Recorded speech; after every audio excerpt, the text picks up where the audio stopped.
चावल अपने का भी दही प्रॉफिट होना है सब बैठ इस बात को हमने सारा किया प्रभु जाइए भगवान ने मुझे प्रणाम किया शिव धर्म को कब खाया आपको बता खंडित हुआ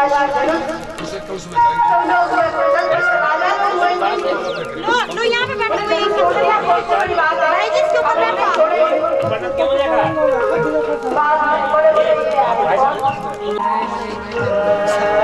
इधर देखो जी तो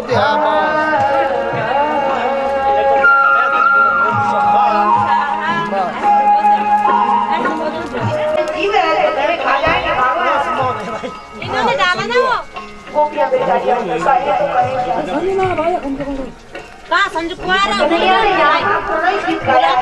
जैसे कल हमने गेड़ू गीत गाया था ना वैसे ही आज अब आपने सही बताया पंडित को भोजन पढ़ना तुम ब्राह्मण भोजन पढ़ना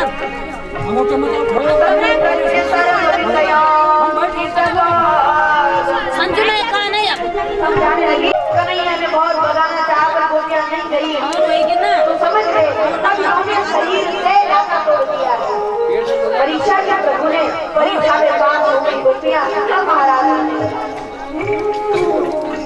बड़ा सुंदर महाराज खाना बनाए ना साथ में यहाँ पर भी यूं भी छूटी पे पता और रात में तो उन्हें उजाला देते रहे भगवान याद जंगल में भटक रही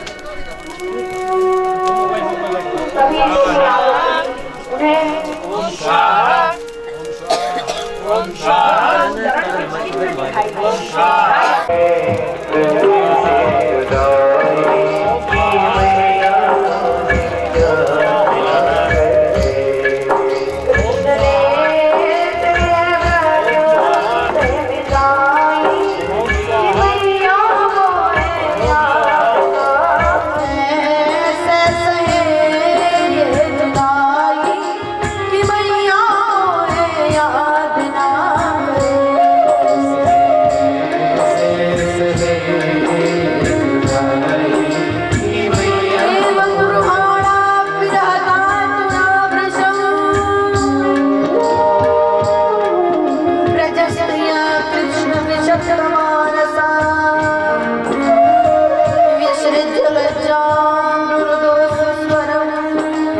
है, जिनके पुत्र दूर है।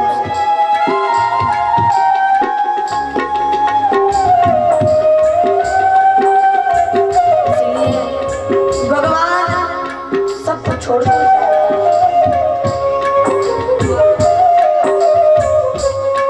भगवान सबके आंखों में आंसू है, सारी गोपियां रो रही है, मैया रो रही है, वृक्षों पे बैठे बंदर रो रहे हैं, गौवे रो रहे हैं।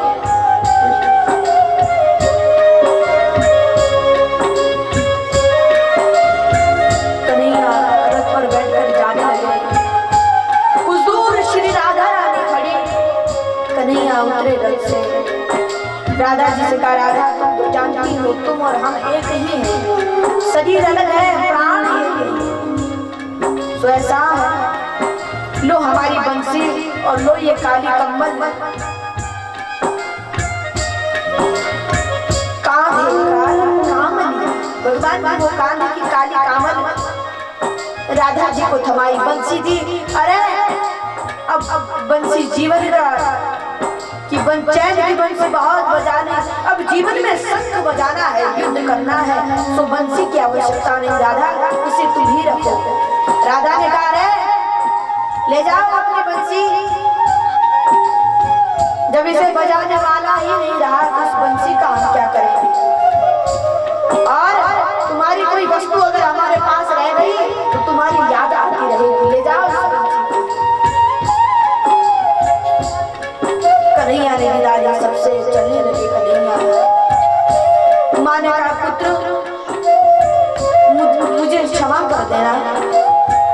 कन्हैया ने कहा, क्यों माँ, क्षमा किस बात का? मैया ने कहा, एक दिन मैंने तुझे उंगल से बांध दिया था, दिन भर में भोजन मांगता रहा पर मैंने तुझे माखन नहीं दिया, मुझे क्षमा कर देना। कन्हैया ने कहा, मैया जीवन भर मुझे कोई बांध ना सका, तूने बांधा है, ये बात मैं कैसे भूल सकता हूँ? ये कहकर कन्हैया ने सबसे विदा ली, चल पड़े भगवान से कृष्ण रथ पर बैठकर। पहले माँ और गोपियां श्री राधा रानी रथ को देख लेकर खड़ी रही, बाद में ध्वजा देख कर खड़ी रही। अब तो ध्वजा दिखना भी बंद हो गया है, जो उड़ती हुई धूल है उसे देखकर ही खड़ी रह गई है, और अब धूल दिखना भी बंद हो गया है। वापस आई माँ नंद भवन में देखा करती है, अरे ये वो खिलौना है जिससे कन्हैया खेला करता था, ये वो लाठी है जिससे हमने कन्हैया को मारा था, ये वो उखल है जिस पर बांधा था, ये वो रस्सी है जिससे बांधा था। इस प्रकार माँ भगवान की याद करते थे। कृष्ण कैसे सहे ये जुदाई कि मैया मोए याद ना करे, कैसे सहे ये जुदाई कि मैया मोए याद ना करे, कि मैया मोए याद ना करे, कि मैया मोए याद ना करे, कि मैया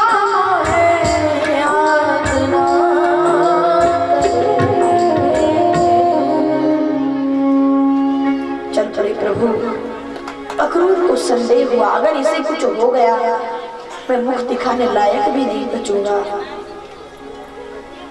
शंका हुई, भगवान ने अपने चतुर्भुज स्वरूप का दर्शन कराया अक्रूर को। अक्रूर जी समझ गए कंस इसका काल नहीं, ये कंस का काल है। आ गए मथुरा, सुंदर नगरी है मथुरा में। शाम को वहां रुके, सब मित्रों ने आस लगाई, कन्हैया चलो कब मथुरा में आने का मौका मिलेगा, सुबह आ गए हैं तुम्हारे साथ तो थोड़ा घूम फिर ले। कन्हैया ने कहा बड़ी अच्छी बात है। कन्हैया ने बाबा से कहा बाबा हम घूमने जा रहे हैं, कितनी सुंदर नगरी है, जिस मथुरा की वाटिका ही इतनी सुंदर है वो नगरी कितनी सुंदर हो, हम चाहते हैं थोड़ा मथुरा नगरी घूमना। बाबा ने कहा कि थोड़ी देर रुको, मैं कुछ काम कर रहा हूँ, ये पूरा हो जाएगा फिर तुम उसके बाद हम तुम्हें घुमाने ले जाएंगे। कन्हैया ने कहा बाबा जो आनंद मित्रों के साथ है सो आपके साथ नहीं। और दूसरी बात ये अब संध्या काल में रात्रि होने में बस एक ही प्रहर बाकी रह गया है। सो रात्रि हो जाएगी तो तब कहाँ जा पाए। बाबा ने कहा तो ठीक है, पर लेकिन मैं तुम्हें छोड़ूं कैसे, तुम कोई कम थोड़ी हो। इतना सुनते ही बाबा ने कहा चलो तुम्हारा भरोसा करना अच्छा नहीं, पर बलराम तुम तो समझदार हो, तो ऐसा करो तुम अगर जिम्मेदारी लो तो मैं भेज सकता हूँ। बलराम जी ने कहा बाबा मैं ध्यान रखूंगा, आप नियम बताइए क्या क्या करना है। बाबा बड़े प्रसन्न हुए। ठीक है मैं कहता हूँ, पहली बात किसी से लड़ना नहीं। कन्हैया ने कहा अच्छा, और हमसे कोई लड़े तो? बोले तो भी नहीं करना है। तो बोले चलो ठीक है। कोई भी वस्तु खरीदनी नहीं है। कन्हैया ने धीरे से बाबा के कान में कहा, बोले बाबा इधर आना। बाबा ने कहा बोलो। बोले तो खरीदे नहीं तो लूटे। बाबा ने कहा तो तुम रहने, तुम मत जाओ। कन्हैया ने कहा हम तो मजाक कर रहे थे बाबा। बोले तो ठीक है ध्यान रखना, ये कोई तुम्हारा वृंदावन नहीं कि किसी की मटकी फोड़ दी तो कोई कुछ ना कहे। ये कंस की नगरी है, कारागार में बंद कर देंगे। इतना सुनते ही बड़े प्रसन्न हो गए। तो ठीक है बाबा चले। बोले जाओ। मित्रों के पास साथ चल पड़े कन्हैया। रास्ते भर में यही बात होती है, सारी मथुरा की गोपियां चर्चा कर रही हैं, अरे यही है वो जिसने बगासुर को मारा है, एक इसने अगासुर को मारा है, एक इसने पूतना को मारा है, तृणावर्त को मारा है। तो भगवान की सेवा में अपने छत से ही पुष्प की वृष्टि करने लगी, नाचने लगे सब। ग्वाल बालों ने कहा ये यहाँ कन्हैया, ये बोले यहाँ भी शुरू हो गए। ग्वाल बालों ने कहा बोले तो तुम भी शुरू हो जाओ। सब नाचने लगे, आकाश से पुष्प वृष्टि होने लगी, गाने लगे। अब बाबा ने एक शर्त और बताई थी, बोले मथुरा नगरी में जाओगे तो तुम्हारी बड़ी बुरी आदत है, जयकार करते हो। बोले वृंदावन बाकी बिहारी लाल, यहाँ करोगे तो कारागार में डाल देंगे, करना ही है तो यहाँ कंस महाराज जी करना। बोले ठीक है। अब सब पुरानी आदत कहाँ जावे, वही आ गई। जोर से जयकारा करने लगे, सब लोग जोर से जयकारा करेंगे ग्वाल बालों के साथ में। बोले वृंदावन बिहारी लाल की, दाऊ जी महाराज की जय।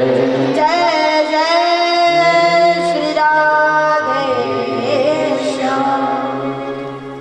गाने लगे ग्वाल बाल। आइए हम लोग भी जरा थोड़ी देर उत्सव मनाए ग्वाल बालों के संग में। गोविंदा आला रे आला, जरा मटके संभाल भेजवा।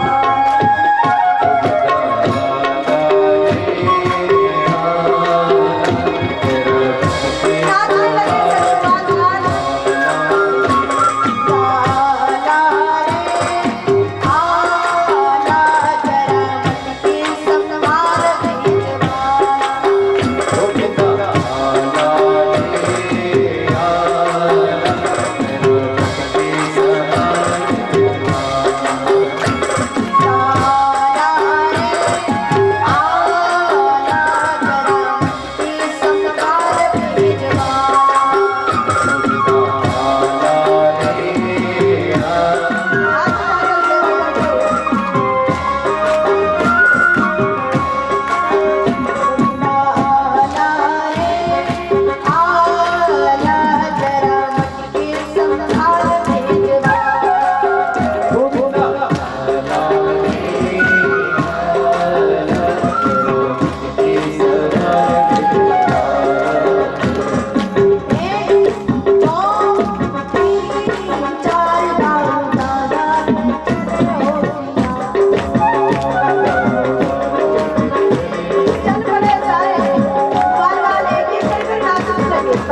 कन्हैया ने कहा भाई मामा जी आपके पास बहुत सारे वस्त्र हैं, एक दो वस्त्र हमें दे दीजिए जरा। बेचारे ग्वाल वालों के पास पहनने को ये वस्त्र खराब हो गए माखन मिश्री से। कहने लगे अच्छा वस्त्र पहनना चाहते हो, इन्हें देखना भी तुम्हारे भाग में नहीं। जंगल में रहने वाले ग्वाले हो तुम लोग, पहनने की बात करते हो। हंसने लगे। तभी कन्हैया ने बलराम जी की ओर देखा, कहा भैया इसका ऊपर वाला खराब है। जैसे कहा ऊपर वाला तो बोले कन्हैया ऊपर ही मारो, जो खराब है उसी पर मारो। तो उसी समय कन्हैया ने एवं विकटमानस्य कुपितो देवकी सुता रजकस्य कराग्रेण शिरकाया तपातय, ऐसा प्रहार किया गर्दन पर। उस रजक के गर्दन कटकर सीधे बेचारा एक व्यापारी था, उसके तराजू में गिर गई। वो तो देखने लगा कितनी भारी है। सब लोग कहने लगे भाई क्या बलवान है, तलवार की भी जरूरत नहीं, हाथ से ही गर्दन उड़ा दे। तो फिर ग्वाल वालों का जो वस्त्र है पहन लो। तो सब पुटली तो थी ही, तो राजू वस्त्र पहनने लगे। अब पजामा पहने तो ऊपर तक आ गया, क्योंकि कंस के वस्त्र है भाई। और कुर्ता पहने तो नीचे तक आ गया। बेचारे झाड़ू खुद ही लगने लगा, रोड पर लगाने की जरूरत नहीं। तो ग्वाल वालों ने कहा भाई कन्हैया इनसे तो नहीं चलेगा। क्यों? बोले बड़े लंबे हैं और शहर में भी जाना है। तो शहर में इस अवस्था में गए तो कुत्ते अगर पीछे पड़ गए तो भाग भी नहीं पाएंगे। कन्हैया ने कहा कोई बात नहीं, कुछ करते हैं। वहीं पर एक दर्जी की दुकान थी। कन्हैया गए वहां पर, अरे भैया थोड़ा वस्त्र सी दो जरा। बोले जी महाराज अभी सीता, क्योंकि देखा है ना।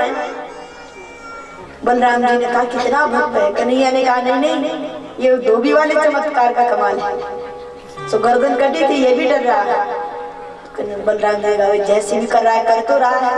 तो वस्त्र दिए सबने, वही पुराने वस्त्र धारण कर लिए और जो नए वस्त्र थे वो दे दिए। उस दर्जी ने भी जल्दी जल्दी सीकर सारे वस्त्र दे दिए। अब तो सब ने वही नए वस्त्र धारण कर दिए, पुराने वस्त्र वही फेंक दिए। अब तो सारे राजकुमार लगने लगे कन्हैया के समान, बड़े प्रसन्न हो गए सारे ग्वाल वाल। कन्हैया ने कहा भाई तुमने हमारी बड़ी मदद की है, सो दर्जी भैया क्या चाहिए आपको, कुछ वरदान मांगो। दर्जी ने कहा बस महाराज सेवा है, ये तो सेवा नहीं, फिर भी कुछ भी मांग लो।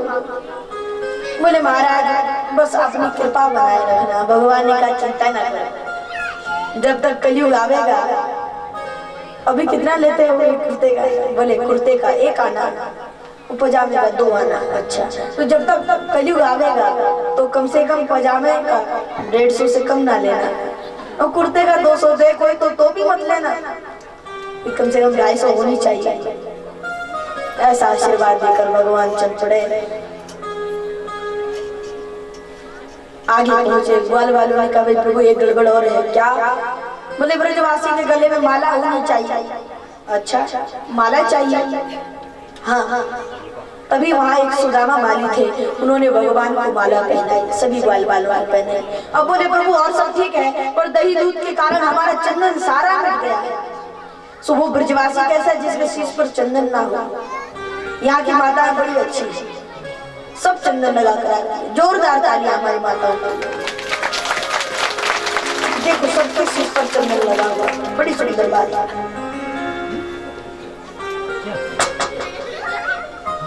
तो ब्रजवासियों ने चंदन किया। सो बात चल रही थी, तब तक सामने देखा कुब्जा। भगवान ने कहा ये सुंदरी कहाँ जा रही हो? सो हमें भी थोड़ा चंदन लगवा दो। इतना सुनते ही कुब्जा ने कहा आप कौन है? बताया कि हम कन्हैया हैं। अच्छा, तो चंदन करा सब ग्वाल वालों के। अब भगवान के भी चंदन लगाया उसने। कहा कहाँ जा रही थी? कुब्जा ने कहा यनुलेप कर्मणि मद्भावितम भोजपते रति प्रियम। यहाँ के राजा कंस को मेरा चंदन बड़ा प्रिय लगता है। ये कुब्जा कोई और नहीं बुद्धि है। बुद्धि जब तक कंस रूपी अहंकार को अधीन है, इसमें 3 प्रकार के दोष हैं, इसीलिए ये कुबड़ी है, काम क्रोध और लोभ। पर लेकिन पहली बार इसने भगवान की सेवा की है तो भगवान ने इसको बिल्कुल सीधा कर दिया। इसके तीनों प्रकार के रोग मिटा दिए, तीनों प्रकार के तापों को खत्म कर दिया। इस प्रकार भगवान ने पूजा को ठीक किया। भगवान ने धनुष को तोड़ा और आ गए वापस बाबा के पास। तो बाबा के पास पहुंचकर रात की बिताई। अगले दिन बाबा तो बैठ गए रंगभूमि जो सभा दर्शन के लिए बना हुआ था। सब लोग बैठ गए। इधर कृष्ण और बलराम आने लगे। कंस ने द्वार पर किया है खड़ा कि बलिया पीड़ नाम का हाथी। जैसे भगवान पर झपटा सो भगवान ने उसे उठाकर घुमाकर 400 हाथ दूर फेंक दिया। तो दौड़ता हुआ आया रोहिणी सुत बलराम और भगवान श्री कृष्ण उछलते हुए। रोहिणी सुत बलराम ने एक दांत पकड़ा और कृष्णचंद्र भगवान ने दूसरा दांत पकड़ा। दोनों दांत उखाड़ लिए और वही दांतों का प्रहार उसकी आंखों पर कर दिया।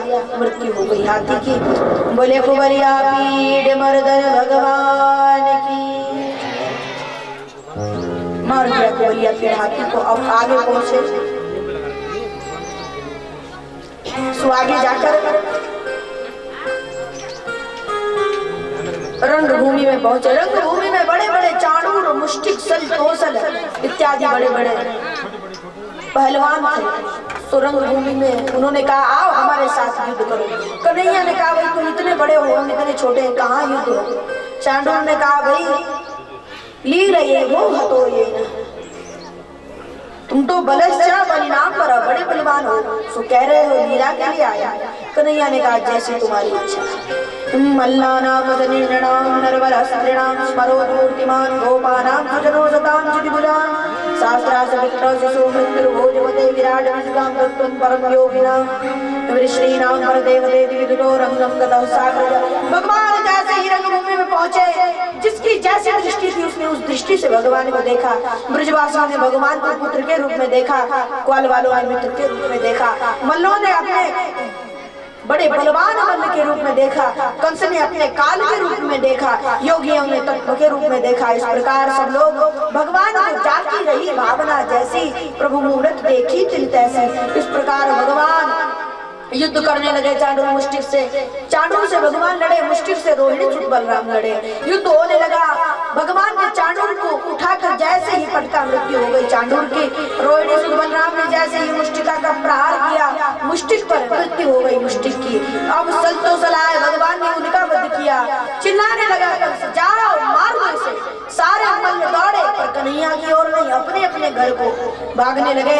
सारे ब्रजवासियों के बालक ग्वाल बाल आ गए रंगभूमि में। कन्हैया और बलराम को कांधे पर बिठलाकर जय जयकार करने लगे।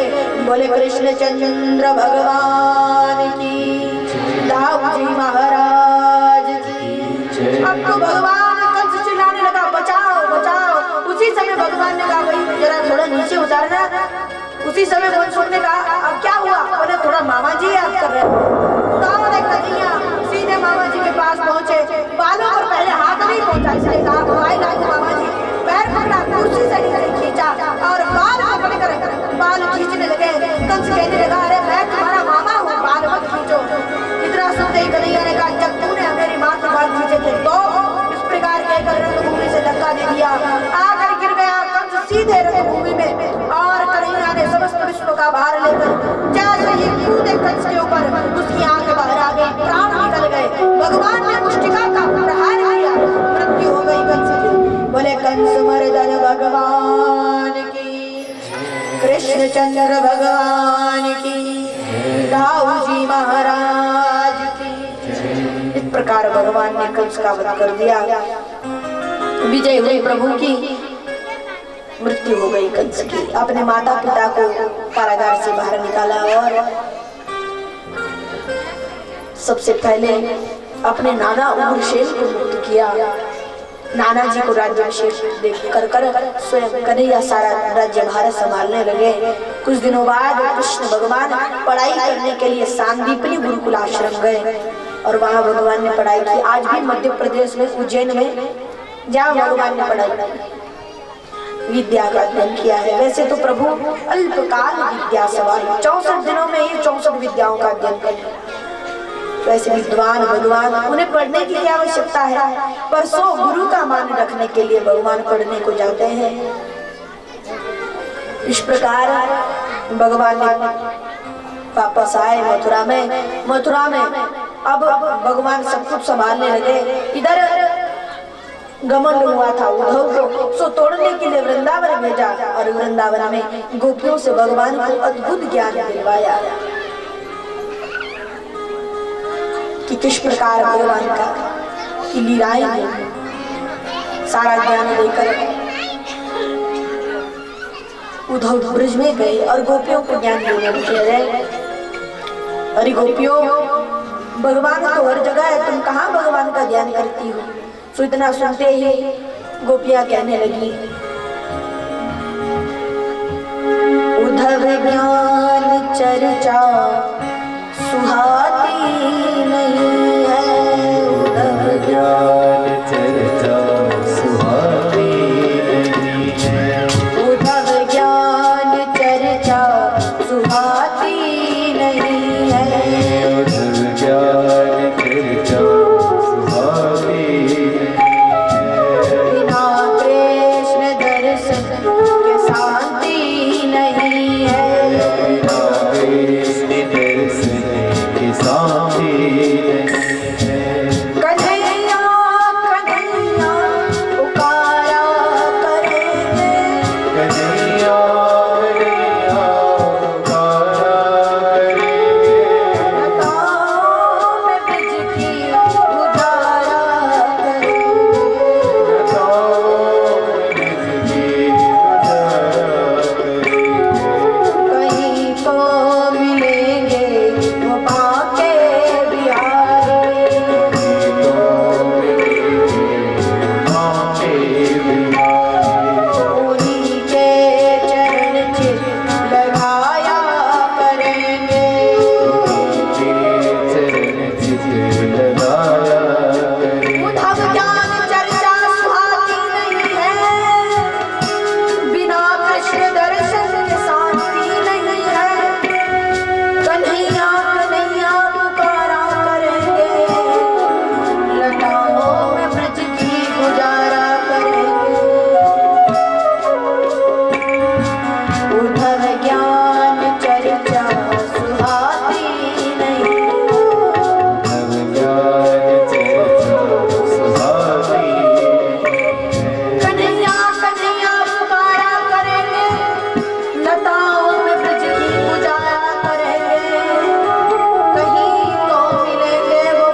कब हम प्रेम दीवानी हैं, वो प्रेम दीवाना।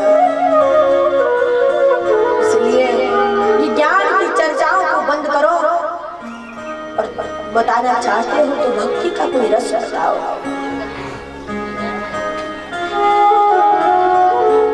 यहाँ पर गोपियों ने प्रणय गीत किया। मधुबकी तव बंधो मास्ति संग्राम सपत्न्या कचविलुलितमाला कुंकुमश्रुश्रुभिरना वहतु मधुपतिस्तन मानिनीनां प्रसादं यदु सदसि विडम्ब्यं यस्य दूतस्त्वमेव। गाने लगे सब लोग, प्रभु हम प्रेम दीवानी हैं, वो प्रेम दीवाना।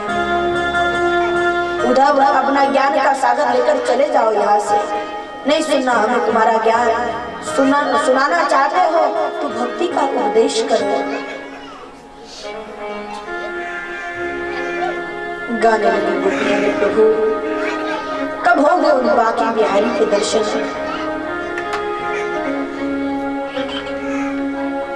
हम प्रेम दीवानी हैं, वो प्रेम दीवाना।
कृष्णचंद्र भगवान की।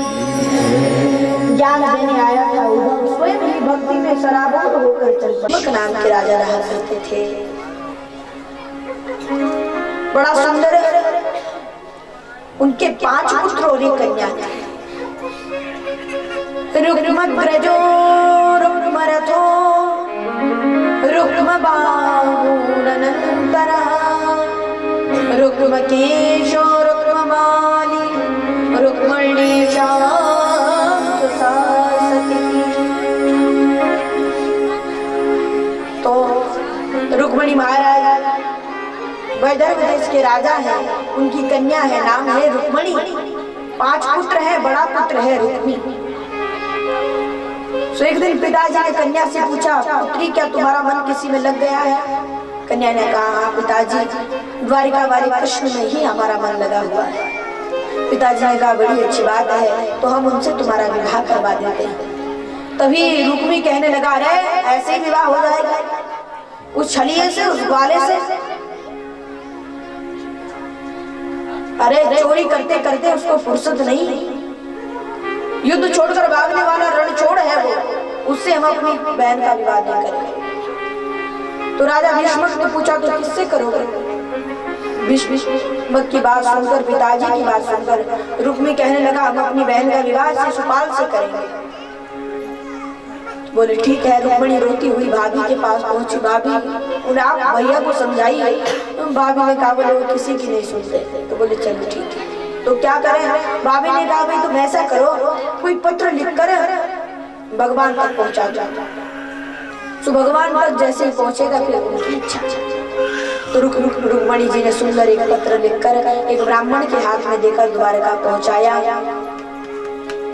जैसे ही ब्राह्मण देवता द्वारका पहुंचे, द्वारका में पहुंचकर भगवान ने कहा, कैसे आना हुआ महाराज? बोले बस आपके लिए कोई पत्र आया है।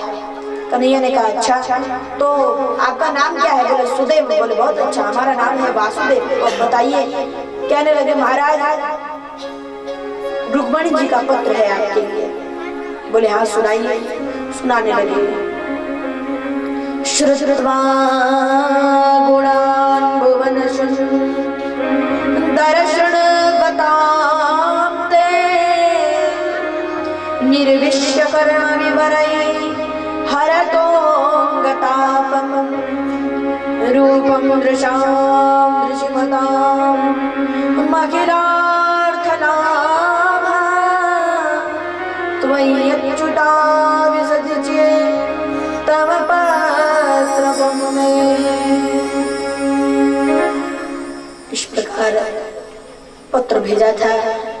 रुक्मिणी जी ने सारा पत्र यह सुनाया, महाराज श्रुत्वा गुणान्, आपके गुणों को सुन करके, भुवन सुंदर है, भुवन सुंदर आपके गुणों को सुन करके, शरणवतां ते निर्विश्य कर्ण विवरै हरतों गतापम्। रुक्मिणी जी कहती है, प्रभु मुझे आप में प्रेम हो गया है और हम आपसे विवाह करना चाहती हैं, और अगर आप आना चाहते हैं, अगर डर लगता हो तो ना आना, पर डरते ना हो तो आ जाना, क्योंकि हमारा विवाह शिशुपाल से हो रहा है और आप हमें आकर यहाँ से ले जाना। और प्रभु अगर आप नहीं आए तो हम अपने प्राणों का त्याग कर देंगे, क्योंकि ततो यो राम पुरोगमय सनय श्रीगाल मध्यादि विभार होता। हम आपका भाग है, इस शिशुपाल जैसे के पास कहा, हम तो सिंह का भाग है, हम किसी श्याल का भाग नहीं है। इतना सुनते भगवान ने कहा, सुदेव ब्राह्मण देवता कितना समय है? बोले बस कल से विवाह शुरू हो जाएगा। कन्हैया ने कहा, तो चलो। चल पड़े सब लोग, भगवान कृष्ण और ब्राह्मण देवता। जैसे ही चलने लगे, पहुंच गए कुंडिनपुर। ब्राह्मण देवता ने हंसते हुए इशारा किया, पुत्री ले आया हूं। उन्हें रुक्मिणी जी ने खूब सा धन देकर ब्राह्मण देवता को प्रसन्न कर दिया और कन्हैया वहां उपस्थित हुए। तभी शिशुपाल ने भगवान को देखा तो हाथ कांपने लगे। तो जरासंध ने कहा, भाई हाथ क्यों कांप रहे? ठंड लग रही। बोले नहीं महाराज, देखो कौन आया है। कौन आया है? अच्छा ये कृष्ण, इसे डर रहे हैं? बोले ये मेरे मामा का लड़का है, बड़ा सुंदर है दिखने में, बस एक गड़बड़ है, क्या बड़ा चोर है, जो चीज पसंद आ जाती है उसे चुरा कर ले जाता है। सो जरा ध्यान रखना कहीं दुल्हन कोई ना ले जाए। बोले चलो हम चिंता ना करो, हम यहाँ हैं। रुक्मणी जी की सेवा में कई सेवकों को और लगा दिया। अगले दिन माँ रुक्मणी भगवान की सेवा में पहुंची। माँ अंबिका के मंदिर में पूजा करने लगे। नमस्ते त्वंबिके भीक्षणम, हे अंबिका माँ, मुझे पति रूप में भगवान ही मिले, बल्कि और मुझे कोई नहीं चाहिए। जैसे माँ सीता जी पूजा करती हैं, जय जय जय गिरिजा गिरिराज किशोरी, वैसे ही आज रुक्मणी जी पूजा करने लगी। पूजा किया रुक्मणी जी ने। उसी समय कन्हैया सुंदर रथ पर बैठे हुए। अब कोई कहने लगे भाई कितना सुंदर रथ है, एक ने कहा कितना सुंदर मुख है, एक ने कहा कितने सुंदर घोड़े हैं, एक कहने लगा कितनी सुंदर बांसुरी है। सब भगवान को देखने में लग गए। इतने में भगवान आए, रुक्मणी जी को उठाकर जैसे ही रथ पर बिठाया, भगवान चल पड़े। इधर आपस में चर्चाएं करने लगे, हम यहाँ क्यों थे। एक ने कहा, बोले तुम्हें पता नहीं हम यहाँ क्यों हैं, हम रुक्मणी जी की रक्षा के लिए यहाँ हैं। अच्छा तो रुक्मणी जी कहाँ हैं? बोले उन्हें तो ले गए तो हम यहाँ क्यों थे। अब याद आई, अब चिल्लाने लगे। और अब क्या, अब तो भगवान बड़े दूर निकल गए। अब चिल्ला ले गए। पहुंचे जरासंध के पास। बड़े बड़े राजा दौड़े भगवान को मारने के लिए, पर लेकिन भगवान ने सबसे युद्ध करना प्रारंभ किया। तभी पीछे से जयकार लगी, बोले द्वारिकाधीश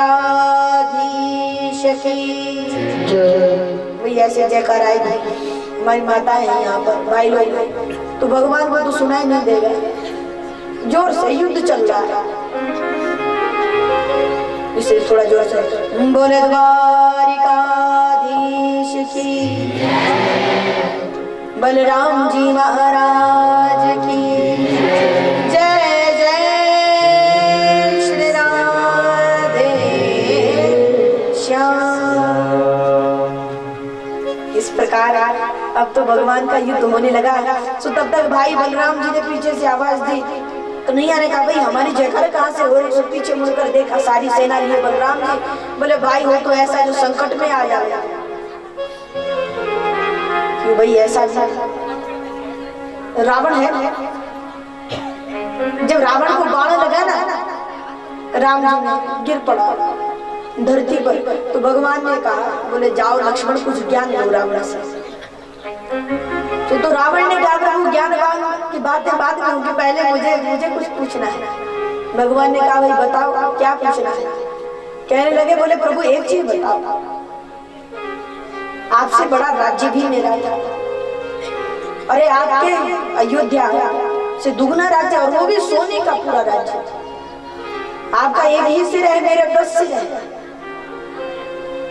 मैं हर प्रकार में आपसे तप में बलवान हूँ। मैंने आपसे ज्यादा यज्ञ किए हैं, मैंने आपसे ज्यादा साधना की है। कोई कम साधनवान था रावण, जिसने अपनी गर्दन भगवान को चढ़ा दी।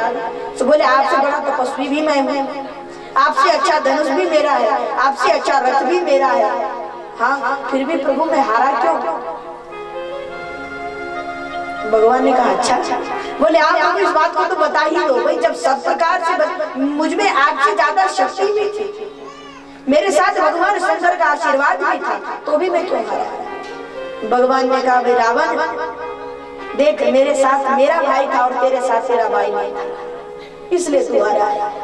तेरा भाई मेरे साथ आ गया, सो मेरा भाई मेरे ही साथ था, इसलिए तेरा भाई तेरे साथ नहीं है, इसीलिए तू हार गया। इसलिए आपस में सब में प्रेम होना चाहिए। भारत भूमि ऐसी भूमि है जहाँ पहले युद्ध में धर्म का ध्यान रखा जाता था। श्री जटायु महाराज जब रावण सीता जी को लेकर उड़ रहा है तो जटायु जी झपट गए रावण पर। अब थोड़ी देर के लिए रावण को बेहोश कर दिया, मूर्छित हो गया रावण। तो सीता जी को उठाकर रथ के किनारे पर बिठा दिया, जो सीता जी को चोट न लगे। जटायु तो किसी ने कहा बोले भी मूर्छित है, मारो इसे। जटायु ने कहा मैं इसे नहीं मारूंगा। बोले नहीं मारोगे तो मर जाओगे। बोले हाँ, अनीति पूर्वक जीने से अच्छा मर जाना अच्छा है। ये भी मूर्छित है, और मूर्छित को कभी मूर्छित व्यक्ति पर, शरणागत पर, भागे हुए पर कभी प्रहार नहीं करना चाहिए। शायद इसीलिए जब युद्ध में धर्म का ध्यान रखा जाता था, इसीलिए इतना बड़ा युद्ध हुआ कुरुक्षेत्र में, तो उसको क्या कहा? धर्म क्षेत्र कुरुक्षेत्र, धर्म क्षेत्र, इसीलिए वो धर्म क्षेत्र। पहले युद्ध में धर्म का ध्यान रखा जाता था, आज सब केवल युद्ध के अलावा हर चीज में युद्ध का ध्यान रखा जाता है। तो कहीं भी मिले बस लड़ने का मौका मिल जाता है। अब हर जगह युद्ध का ध्यान रखना पड़ता है। इसलिए कन्हैया ने कहा भाई भाई हो तो ऐसा जो संकट में सामने आवे, सो भाई है। जो संकट में ही सामने ना आवे वो कैसा भाई? इसीलिए बलराम जी महाराज वहां उपस्थित हुए। जैसे ही उपस्थित हुए उसी समय बड़े बड़े शब्द हो गए, कन्हैया भाई भाई तो ऐसा। इसलिए भाइयों में प्रेम अवश्य होना चाहिए। अब हमारे मामा जी हो 5 भाई और आपस में बड़ा प्रेम है, कोई ऐसी बड़ाई वाली बात नहीं है, और 5 में बड़ा प्रेम है। भाइयों को ऐसे रहना चाहिए जैसे मित्र रहा करते हैं। इसीलिए ऐसा प्रेम होना चाहिए जीव के अंदर कि खुद भी खुश रहे और दूसरे को भी खुश रहने दे। इसलिए ऐसा ही प्रेम सब में बना रहे और हमेशा बना रहे, ये भगवान से कामना है। सो बलराम जी ने कहा भाई तुम चलो, हम सब कुछ संभाल लेंगे। युद्ध होने लगा इधर। बलराम जी ने सबको मार मार कर भगा दिया। इधर रुक्मी आया लड़ने के भगवान से, भगवान ने आधी मूंछ और आधे बाल काट डाला। सो वहीं बांध कर छोड़ दिया। आगे द्वारका में सुंदर उत्सव बनने लगा। तो आप लोग बीच में थोड़ा सा रास्ता बना देंगे और रुक्मिणी कृष्ण भगवान को ले आए। अब रुक्मिणी उत्सव मनाएंगे। सभी माताएं पीछे रास्ता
ऐसी और चुनरी जो रखना ही छूटे बहो न टूटे का धागा बहो न छूटे आज मेरी मोतियों से मांग करवा दो आज मेरी मोतियों से मांग करवा दो मुझे श्याम सुंदर की दुल्हन बना दो मुझे श्याम सुंदर की दुल्हन बना दो मुझे श्याम सुंदर की दुल्हन बना दो मुझे श्याम सुंदर की दुल्हन बना दो मुझे श्याम सुंदर की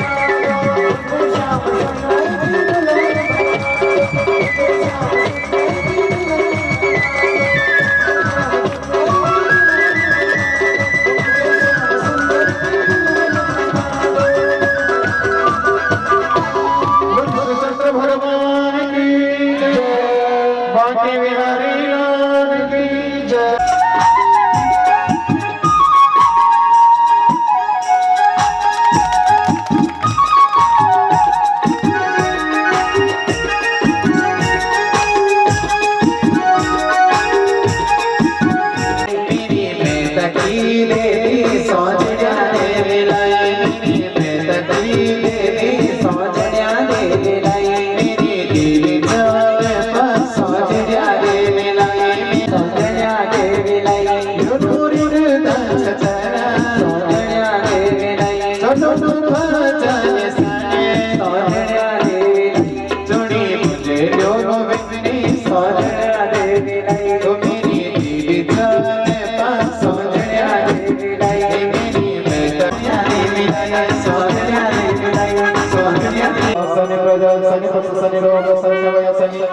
अग्नि प्रजा बहुलां करो खंडं पयोर्यतो सुधरे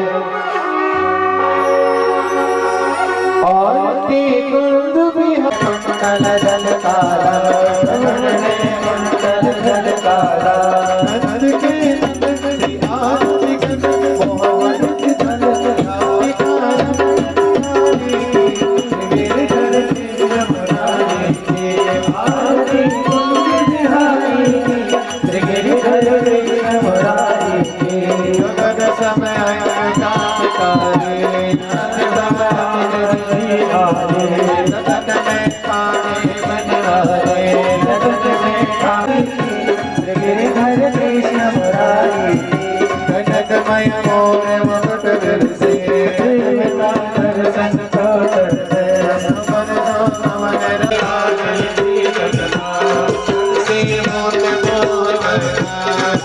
से